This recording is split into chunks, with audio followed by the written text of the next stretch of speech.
오늘 저는 여러분들과 함께 성령님의 인도를 받아 의존자의 삶을 살자라는 제목으로 하나님의 말씀을 선포하고자 합니다. 그래서 하나님의 말씀이 선포될 때 주님의 크신 은혜를 받으시기를 예수님의 이름으로 간절히 기도드립니다. 첫째로 하나님께서 본문을 통하여 우리에게 주시는 메시지는 우리는 세상에 협소한 지혜를 추구하지 말고 하늘에 감추어진 하나님의 온전한 지혜를 사모해야 된다는 메시지를 우리에게 주고 계십니다. 그래서 우리는 이 세상에 태어나고 이 세상에 살면서 학교 선생님이나 주위 사람들로부터 지혜가 중요하다고 배웠고, 실제로 우리는 이 세상을 살면서 지혜로운 자가 되고 싶어 합니다. 그런데 성경은 크게 지혜를 두 가지로 구분하고 있습니다. 어떻게 구분하냐면 이 세상에서 없어질 지혜와 또 이 세상에서 없어지지 않는 하나님의 영원한 지혜로 구분하고 있습니다. 먼저 이 세상에서 없어질 지혜의 특징이 어떠한지를 오늘 본문을 통하여 한번 다 같이 보겠습니다. 본문 6절 한번 다 같이 읽어보시겠습니다. 시작. 그러나 우리가 말하노니 이는 이 세상의 지혜가 아니요 이 세상에서 없어질 통치자들의 지혜도 아니요, 이렇게 말하고 있습니다. 그래서 성경은 말하기를 이 세상의 통치자들이 추구하는 이 세상의 지혜는 영원하지 않고 곧 없어진다고 분명히 말씀하고 있습니다. 아무리 지혜로운 통치자라도 연약한 사람이기 때문에 그는 이 세상에서 유한한 삶을 살게 되어 있고 결국 육체적인 죽음을 맞이하게 됩니다. 한때 역사상 가장 지혜롭기로 소문난 솔로몬 왕도 죽을 때 고백하기를 어떻게 고백했냐면 모든 것이 헛되고 허무하다고 이렇게 말하였습니다. 그리고 이 세상은 날마다 빠르게 변화하고 있고 결국 이 세상에서 영원하고 불변하는 것은 존재하지 않습니다. 그러나 이 세상으로부터 오는 지혜는 앞에서 언급한 것처럼 본래 영원하지도 않은데 그것이 영원할 것처럼 우리를 속여서 우리로 하여금 진리가 아닌 것에 초점을 맞추어 살도록 우리를 유혹하고 우리를 속이고 있습니다. 그러므로 우리는 영적인 분별력을 가지어서 잠시 있다 없어질 이 세상의 유한한 지혜에 초점을 맞출 것이 아니라 영원 전부터 태초 전부터 감추어진 하나님의 지혜를 우리가 사모하고 추구해야 됩니다. 아멘. 그렇다면 영원한 하나님의 지혜는 어떻습니까? 본문 다음 구절 한번 보겠습니다. 한번 다 같이 읽어보겠습니다. 시작. 오직 은밀한 가운데 있는 하나님의 지혜를 말하는 것으로서 곧 감추었던 것인데 하나님이 우리의 영광을 위하여 만세전에 미리 것이라. 아멘. 이렇게 말하고 있습니다. 그래서 성경은 분명히 말씀하기를 하나님의 지혜는 앞에서 언급한 그 통치자들의 지혜처럼 일시적으로 있다가 소멸되는 것이 아니면 우리의 영광을 위하여서 만세전부터 정하셨고 영원하며 은밀한 가운데 감추어져 있다고 이렇게 말씀하고 있습니다. 그러므로 우리는 은밀한 가운데 감추어져 있는 영원한 하나님의 지혜에 초점을 맞추며 이 세상을 살아가야 됩니다. 그렇다면 은밀한 가운데 감추어져 있는 하나님의 지혜는 구체적으로 무엇을 가리키고 있습니까? 바로 죄로 타락한 우리를 예수 그리스도 안에서 하나님의 자녀 삼아 주시고 또 우리로 하여금 성령님의 인도를 받도록 하여 하나님을 나타내는 영광스러운 삶을 살도록 하겠다는 하나님 나라의 회복입니다. 즉 복음인데 하나님이 우리를 통치하시겠다는 하나님 나라의 회복입니다. 사랑하는 여러분, 그리고 여러분은 하나님의 자녀입니다. 그리고 우리 예수님은 우리를 구원해 주시는 구주인 동시에 우리가 왕으로 모시고 따라야 할 주님인 것입니다. 그래서 이 사실을 마음속에 깊은 곳으로 믿음으로 받아들이시기 바랍니다. 그런데 마귀 사탄은 우리의 영적인 눈과 귀를 가로막아 감추어진 그 하나님의 지혜를 인식하지 못하게 하고 결국 하나님의 진리를 마음속에 받아들이지 못하게 합니다. 결국 그 마귀 사탄의 영향력 아래에 있는 이 세상의 통치자들은 어떠한 범죄를 저질렀습니까? 한번 다음 구절 한번 다 같이 읽어보시겠습니다. 시작. 이 지혜는 이 세대의 통치자들이 한 사람도 알지 못하였나니 만일 알았더라면 영광의 주를 십자가에 못 박지 아니하였으리라. 이렇게 말하고 있습니다. 그래서 이 세상이 주는 지혜에 그 영향을 받은 통치자들은 감추어진 하나님의 지혜를 전혀 알지 못하였습니다. 그래서 하나님의 아들 예수 그리스도가 우리의 구주요, 우리의 주님이심을 전혀 믿음으로 알아보지를 못하였습니다. 그래서 그들은 잠깐뿐인 자신의 권력의 심취에 있어서 자신의 편의와 안락만을 추구했습니다. 그리하여 이 세상의 통치자들은 그 주님을 자신의 권력을 빼앗을 자로 몰고 나가면서 주님께 없는 죄를 마구 덮어 씌워서 결국 영광의 주를 십자가에 못 박았습니다. 왜 그들은 영광의 주를 십자가에 못 박았습니까? 그들은 하나님의 말씀을 다른 사람들과 똑같이 들었지만 결국 자신의 믿음과 결부시키지 않았기 때문입니다. 그래서 히브리서 4장 2절에 보면 그들과 같이 우리도 복음 전함을 받은 자이나 들은 바 그 말씀이 그들에게 유익하지 못한 것은 듣는 자가 믿음과 결부시키지 아니함이라 이렇게 말씀하고 있습니다. 그래서 그들은 하나님의 말씀을 들었지만 그 말씀을 자신의 심중에 심지 않고 그들의 믿음과 결부시키지를 않았습니다. 즉 하나님의 말씀을 자신의 마음속 깊은 곳에 심지 않고 무시하고 버렸습니다. 그 결과 그들은 자신보다 먼저 계시고 자신을 창조하신 하나님의 아들 예수 그리스도를 십자가에 못 박는 끔찍한 죄를 저질렀습니다. 그래서 우리는 여기서 중요한 사실 하나를 발견할 수 있습니다. 그래서 예수님께서 우리의 죄와 저주를 십자가에서 짊어지시려면 죄의 값은 사망이기 때문에 하나님의 아들 예수님은 십자가에서 누군가에 의하여서 죽임을 당해야만 했습니다. 그런데 하나님은 그 누군가를 택하실 때 누구를 택하셨냐면 하나님의 말씀을 믿음과 결부시키지 않아서 마귀 사탄의 영향력 아래에 있는 자를 쓰셨습니다. 그래서 우리는 이 사실을 명심해야 됩니다. 그러므로 우리가 하나님의 말씀을 들을 때 하나님의 말씀을 내 심중에 심지 않고 나의 믿음과 결부시키지 않으면 우리는 결국 악한 영의 묶임 가운데 있게 되는 것이고 최악의 경우에는 우리가 마귀 사탄의 노예가 되어서 하나님의 일을 이루는 데 있어서 악한 도구로 쓰임을 받을 수도 있는 것입니다.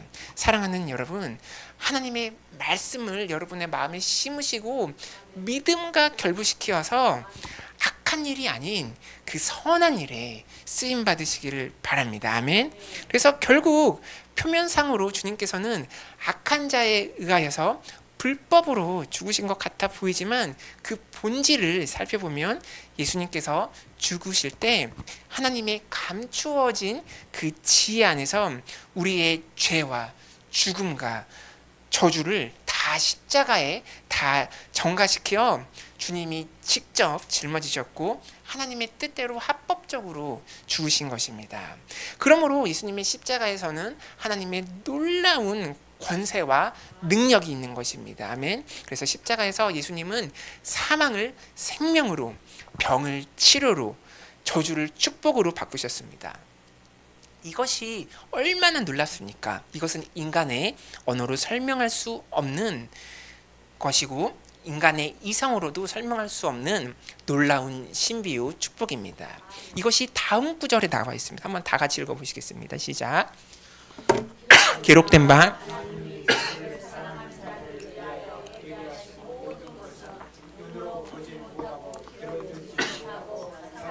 마음으로 생각지도 못하였다 함과 같으니라. 아멘. 이렇게 말하고 있습니다. 여기서 하나님이 자기를 사랑하는 자들을 위하여 예비하신 그 모든 것은 눈으로 보지 못하고 귀로도 듣지 못하고 사람의 마음으로도 생각하지 못하였다고 말씀하고 있습니다. 그래서 여기서 하나님을 사랑하는 자들은 구체적으로 누구를 말하고 있습니까? 그냥 주님을 사랑하는 마음 없이 그냥 피상적으로 갖는 그러한 믿음을 가진 자가 아니라 주님을 진정으로 사랑하고 주님을 진정으로 믿는 자를 가리키고 있습니다.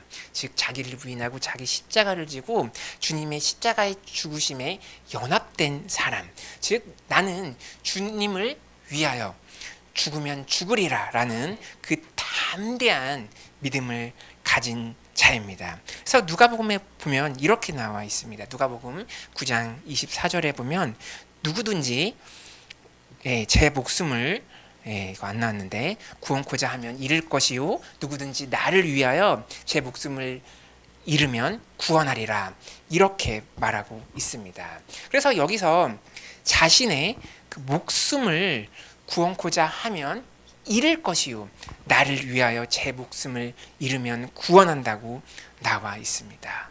그러므로 주님을 진정으로 사랑한다는 신앙생활이 무엇이냐면 내가 주체가 되는 그 신앙생활을 하는 것이 아니라 그리스도가 주체가 되는 신앙생활을 해야 한다는 것을 의미하고 있습니다.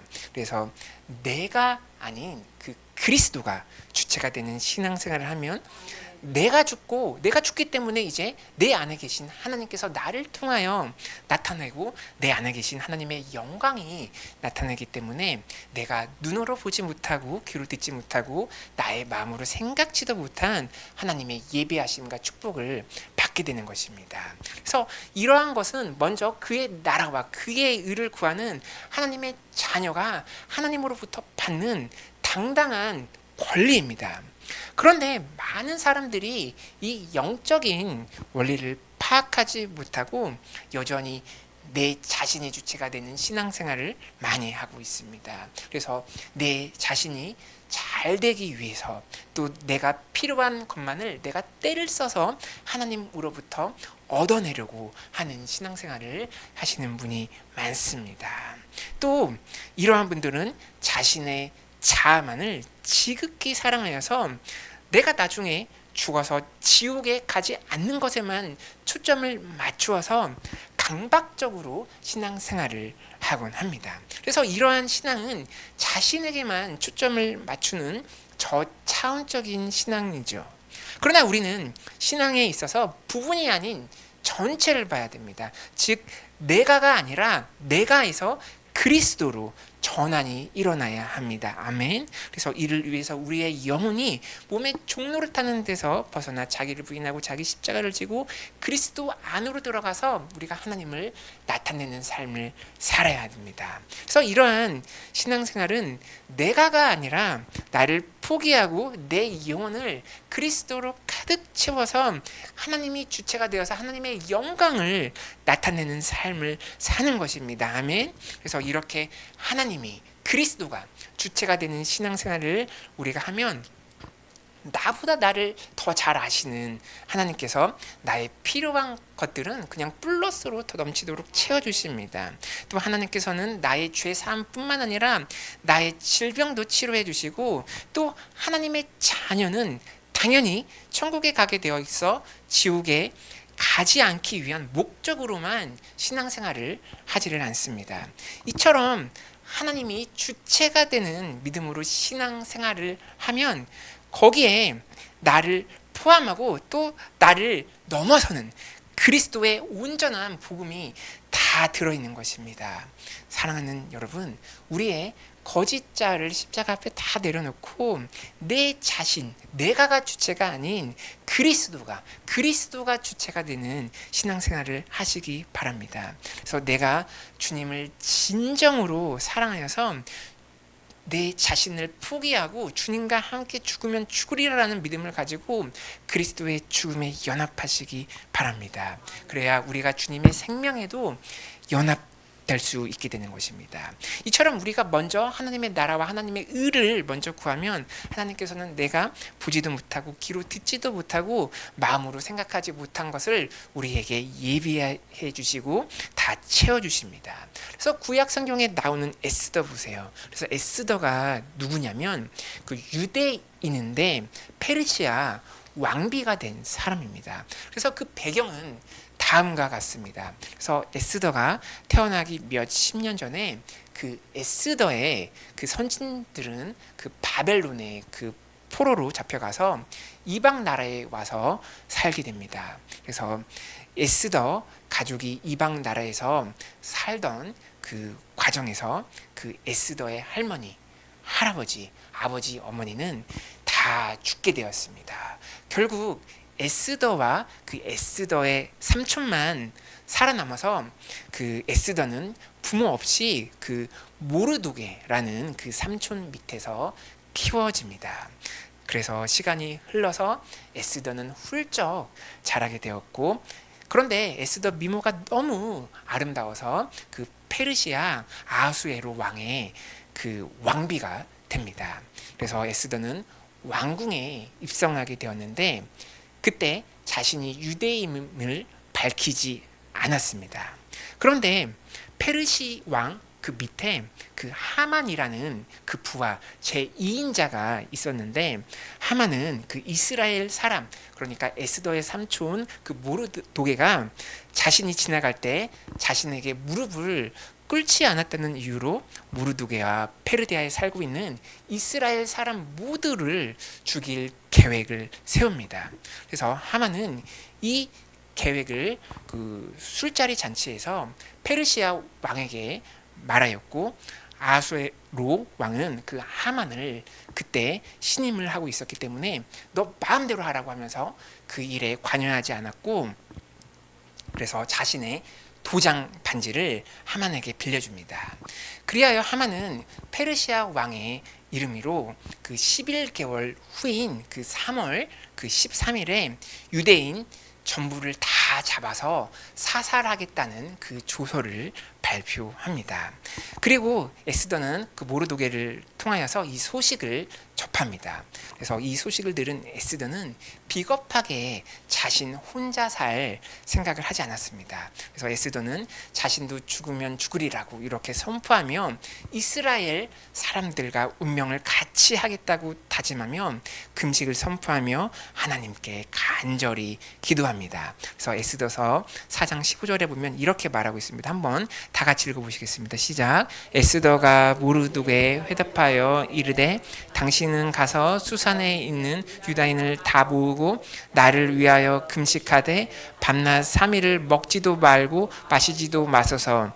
나도 나의 시녀와 더불어 이렇게 금식한 후에 규례를 어기고 왕에게 나아가리니 죽으면 죽으리이다 하니라. 아멘. 이렇게 말하고 있습니다. 그래서 에스더는 그 자신이 3일간 금식하면서 하나님께 기도한 후에 자신이 그 규례를 어기고 그 왕에게 나아가겠다고 말합니다.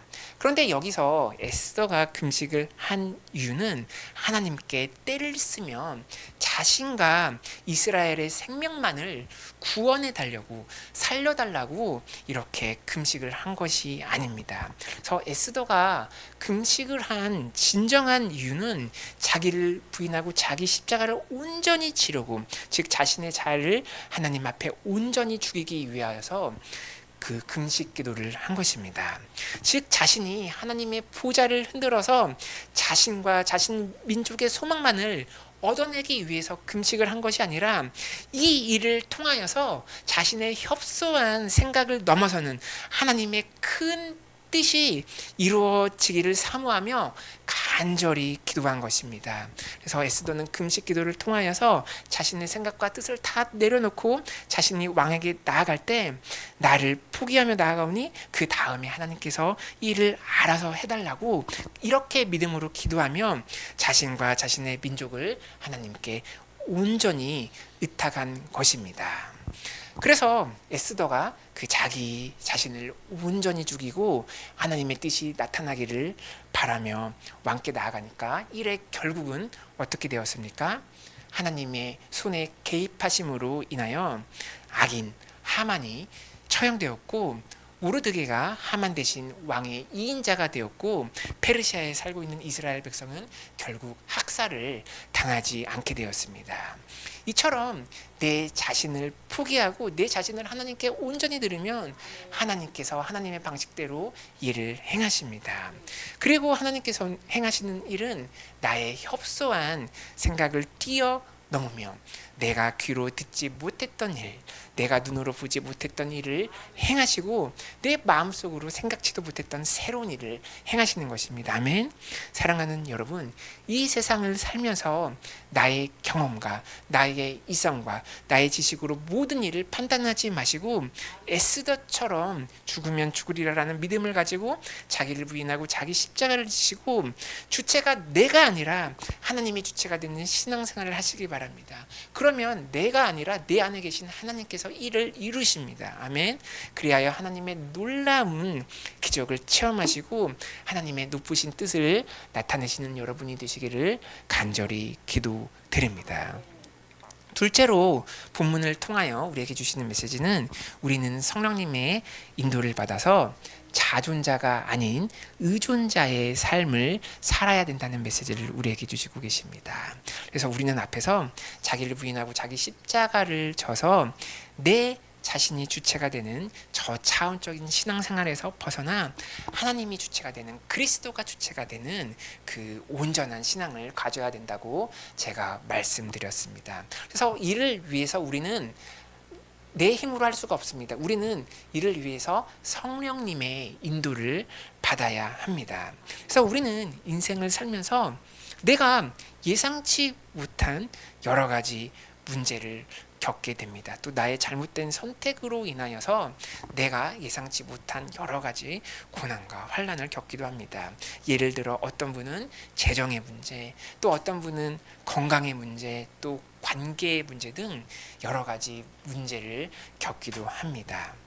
이러한 여러 가지 문제 중에서 보통 인간이 가장 두려움을 느끼는 문제는 내 힘으로 컨트롤할 수 없는 그 건강의 문제라고 생각합니다. 왜냐하면 이 문제는 나의 실존과 연결되어 있고 또 아프면 내가 아무 일도 할 수 없고 삶과 죽음의 기로에 서 있기 때문입니다. 그래서 우리는 이러한 문제가 발생했을 때 해결책은 자기를 부인하고 자기 십자가를 지고 그리스도 안으로 들어가 하나님의 온전한 통치를 기다려야 합니다. 그래서 내가 세상에 묶여 있는 것이 아니라 그리스도 안으로 들어가서 그리스도 안에서 모든 것을 바라보고 하나님의 통치가 나를 통하여 임하기를 우리는 기다려야 하는 것입니다. 그러므로 나의 삶의 실존을 위협하는 문제가 발생했을 때 왜 하필이면 나에게 이렇게 어려운 일이 발생했을까라며 자책을 하며 남을 원망하거나 두려워하지 마시기 바랍니다. 이러한 태도는 결국 내 자신이 주인이 되는 그 신앙생활이며 자신이 예수 그리스도 죽음에 온전히 연합되지 않은 것입니다. 그래서 우리는 이러한 생활에서 내가가 아니라 그리스도가 하나님이 주체가 되는 방향 전환을 하여서 왜 하필 나에게 이러한 일이 발생했을까라는 이러한 태도에서 벗어나서 왜 이 일이 나를 위하여 일어났을까라는 마음, 이 일을 통하여서 하나님이 뜻하신 것이 무엇일까를 우리가 묵상해야 합니다. 그래서 우리가 이러한 마음을 가질 때 성령님께서 우리 안에 일하시는 통로를 열어놓게 되는 것입니다. 그래서 우리가 그 성령님이 역사하실 수 있는 샘의 통로를 열어놓으면 이제 성령님께서 역사하시게 되는 것입니다. 그래서 이때 성령님이 개입하시면 하나님 마음 깊은 곳에 있는 하나님의 뜻을 우리를 통하여 이루십니다. 아멘. 그래서 본문 다음 구절은 이렇게 말하고 있습니다. 본문 10절에서 11절 한번 다 같이 읽어보시겠습니다. 시작. 오직 하나님이 성령은 모든 것 곧 하나님의 깊은 것까지도 통달하시느니라. 사람의 일을 하나님의 속에 있는 영 외에 누가 알리요? 이와 같이 하나님의 일도 하나님의 영 외에는 아무도 알지 못하리라. 아멘. 이렇게 말하고 있습니다. 그래서 우리는 하나님의 자녀이고 하나님 아버지 마음속에는 하나님의 자녀를 향한 아주 깊은 사랑이 있습니다. 그리고 하나님 마음속에 있는 깊은 사랑을 오직 하나님의 영이신 성령님만이 통달하시고 성령님만이 아십니다. 그리고 하나님께서는 그 성령님을 통하여서 그리스도 안에 있는 우리에게, 그리스도 밖이 아니라 그리스도 안에 있는 우리에게 하나님의 마음을 우리에게 알려주시고 하나님의 마음을 우리에게 부어주십니다. 아멘. 즉 성령님께서는 나에게 발생한 일에 대하여 하나님의 마음과 하나님의 뜻과 하나님의 계획을 계시해 주시는 분이십니다.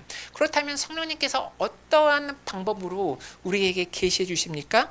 바로 기록된 하나님의 말씀인 성경을 통하여 우리에게 계시해 주시기도 하고, 또 기록된 말씀을 바탕으로 하여서 나에게 필요한 직접적인 말씀을 성령님의 음성을 통하여서 우리에게 주시기도 합니다. 그래서 우리는 이러한 것을 잘 알고 이것을 우리의 삶에 적용해야 됩니다. 그래서 기록된 말씀을 그 헬라어로 로고스라 하고, 또 나의 상황에 맞게 부어주시는 하나님의 말씀을 헬라어로 레마라고 합니다. 그래서 예를 들어 우리가 하나님께 구체적으로 질문하기를 원합니다. 하나님, 왜 하필 이렇게 중요한 시기에 나의 능력으로, 또 주위 사람의 도움이나 현대의학의 도움으로 도저히 감당하기 힘든 일이 왜 하필 나에게 일어났습니까가 아니라 왜 나를 위하여 일어났습니까? 라고 자신을 포기하고 자신을 다 내려놓고 하나님의 통치를 기다리며 그리스도 안으로 들어가서 하나님께 잠잠히 질문해 보시기 바랍니다. 혹시 갑자기 떠오르시는 하나님의 말씀, 기록된 말씀이 있습니까? 그래서 하나님께서는 기록된 말씀을 통하여서 이렇게 답변하실 것입니다.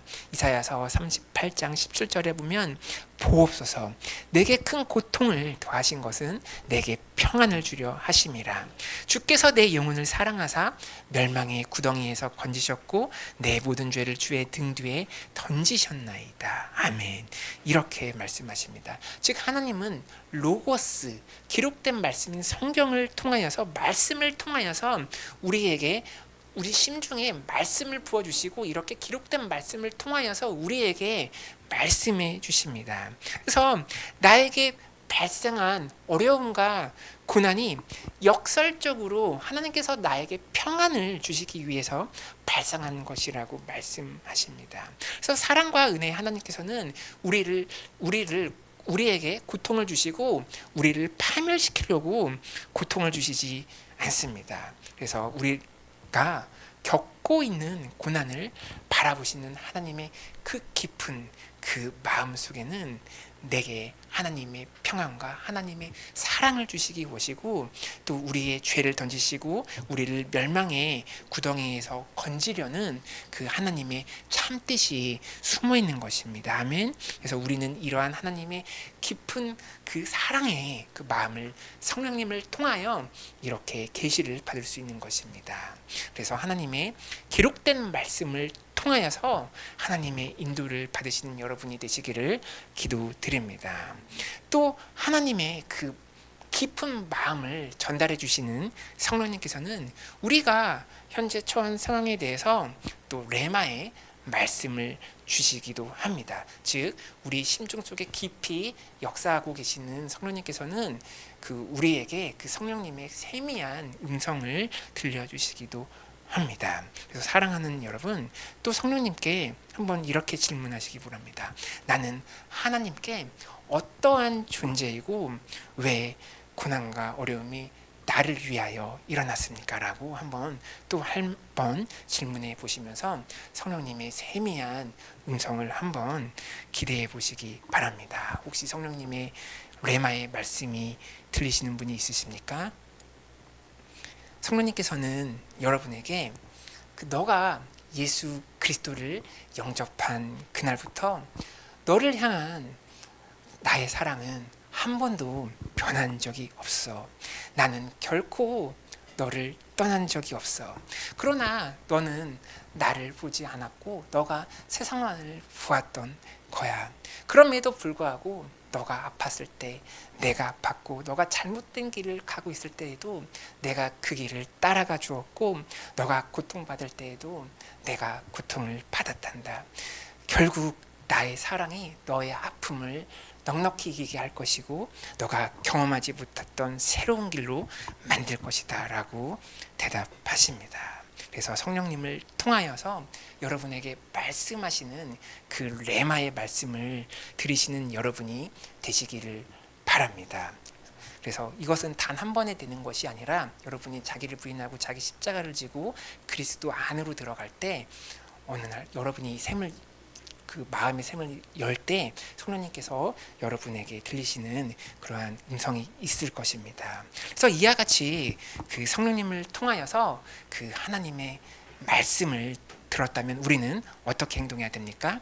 우리는 성령님께서 주시는 그 하나님의 말씀을 그냥 들었다고 이렇게 만족하지 말고 그 말씀을 붙잡고 나의 심중 깊은 곳에 심어야 합니다. 그리고 내 심중에 심은 그 말씀대로 우리가 그 말씀대로 생각하고 현재 상황은 그렇지 않더라도 우리가 그 말씀대로 생각하고 느끼고 보이지 않는 세계의 그 말씀대로 선포해야 됩니다.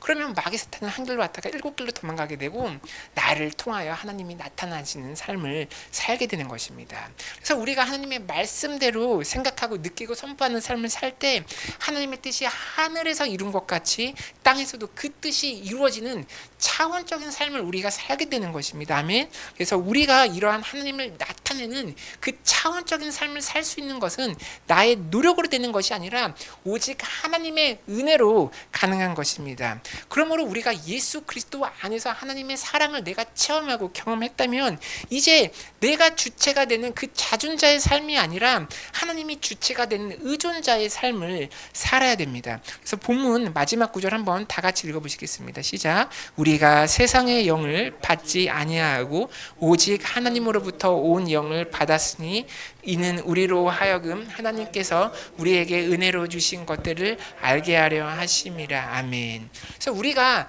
성령님의 인도를 받을 수 있고 성령님의 인도를 통하여서 하나님의 마음을 받을 수 있는 것은 오직 하나님의 은혜입니다. 사랑하는 여러분, 은혜가 무엇입니까? 은혜는 내가 사랑받을 자격이 없음에도 불구하고 하나님께서 나에게 강권적인 사랑, 무조건적인 사랑을 부어주시는 것이 바로 은혜입니다. 그래서 하나님께서 우리에게 은혜를 베풀어 주시는 이유는 내가 내 인생에 주인이 되는 자존자의 삶이 아니라 나를 전적으로 부인하고 내가 십자가 앞에서 죽어서 하나님께 의탁하는, 내가 죽고 내 대신 하나님께서 대신 살아나고 내 안에 계신 하나님이 나타나는 그러한 의존자의 삶을 살라는 것입니다. 그래서 우리가 하나님의 은혜를 받기 위해서는 우리가 율법적으로나 도덕적으로 해야 할 것이 아무것도 없습니다. 오직 내가 십자가 앞에서 내 자신을 비우고 그리스도 안에 거하고 내가 이제 성령님의 인도함에 순종을 하면 되는 것입니다. 사랑하는 여러분,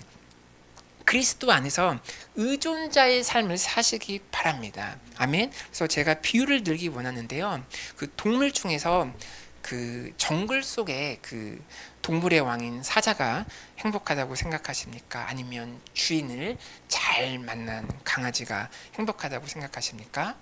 아마 주인을 잘 만나서 의존자의 삶을 사는 그 강아지가 더 행복할 것입니다. 왜냐하면 정글 속의 자존자인 사자는 먹이를 홀로 찾아야 되고, 병에 걸리면 치료도 받지 못하고 죽어야 되고, 자신의 영역을 자신의 노력으로만 힘써 지켜야 합니다. 만약 이러한 사자가 강하고 행복하다고 생각하시는 분이 있으시다면 하나님의 무조건적인 그 사랑과 은혜를 체험하지 못한 것입니다. 그러나 좋은 주인을 잘 만나서 의존자의 삶을 사는 강아지는 어떻습니까? 주인이 그 영양가가 있는 먹이에다가 플러스 간식도 공급해주고, 아프면 주인이 비싼 치료 비용을 지불하며 동물병원에서 치료도 다 해줍니다.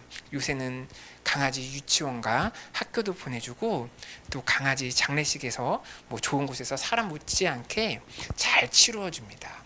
그런데 왜 강아지가 이러한 편의를 누립니까? 강아지는 주인의 뜻을 잘 알고 주인의 생각과 감정에 공감할 줄 알기 때문에 자녀 못지않는 그 혜택과 은혜를 누리는 것입니다. 그러나 의존자인 그 강아지가 누리는 편의는 주인이 누구냐에 따라서 다 다르고 편차도 심합니다. 그러나 우리가 의지하는 하나님께서는 태초부터 계시고 우리를 창조하신 절대자요, 선하시고 좋으신 하나님이십니다. 그리고 우리의 주인은 여러 명이 아니라 하나님 한 분이십니다. 그 하나님은 우리를 차별하지 않으시고 무조건적인 사랑을 베풀어 주십니다. 아멘. 그 좋으신 선하신 하나님께서는 우리에게 사랑을 베풀어 주시고 우리에게 자녀 삼아 주시고, 우리가 하나님의 사랑과 생명을 누릴 자격이 없음에도 불구하고 성령님의 인도를 받게 하셨습니다. 이는 우리가 누릴 자격이 없음에도 불구하고 하나님께서 전적인 은혜를 베풀어 주신 것입니다. 그러므로 우리는 이 은혜에 감사하고 우리를 자녀 삼아 주신 하나님과 성령님을 통하여 생명력 있는 교제를 해야 합니다. 사랑하는 여러분, 여러분 자신을 십자가 앞에서 비우시고 하나님이 베풀어 주신 은혜에 감사하며 성령님과, 여러분 안에 계신 성령님과 생명력 있는 교제를 하셔서 하나님을 나타내시는 삶을 사시기를 간절히 기도드립니다. 말씀을 맺겠습니다. 첫째로 우리는 세상에 협소한 지혜를 추구하지 말고 하늘에 감추어진 하나님의 온전한 지혜를 사모해야 합니다. 이 세상의 지혜는 유한하고 없어지지만 하나님의 지혜는 영원하며 은밀한 곳에 감추어져 있습니다. 우리는 하나님의 말씀을 나의 믿음과 결부시켜서 하나님의 지혜를 내 마음속에 받아들여야 합니다. 왜냐하면 하나님의 지혜가 있는 곳에는 놀라운 반전이 있습니다.